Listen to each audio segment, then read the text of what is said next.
Agriculture is big business in Idaho, and it's Ag Day at the state capitol. I'm your neighborhood reporter Keith Burrell, and as farmland gives way to growth, I'm talking with industry insiders about how this year's legislative session could impact farmers.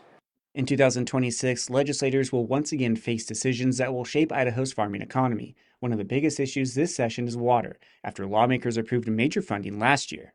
Last year, the legislature passed $30 million for water infrastructure funding. So we'll be watching to make sure that that funding stays in place. Obviously, water is incredibly important in Idaho. With a tighter state budget this year, Lieutenant Governor Scott Bedke says that funding will be closely scrutinized, even as agriculture remains dependent on it. One of the main things to watch for is how the water money fares in this tight budget.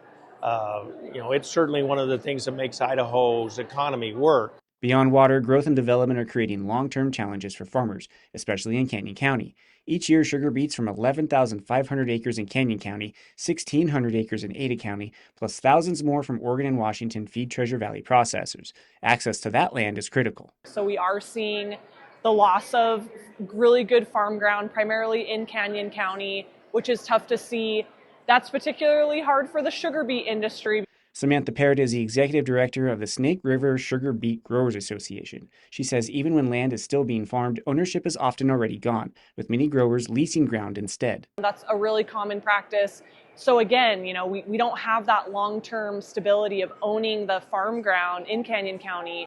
That concern is also being raised at the Capitol, where Bedke says preserving farmland comes with difficult policy choices. Your point is well taken, and I think the local units of government need to come up with those ordinances, not the State House. The Sugar Beet Growers Association tells me the biggest concern that their farmers have is profitability. That's because of rising costs and an uncertain labor force. I'm your neighborhood reporter Keith Burrell for Idaho News 6.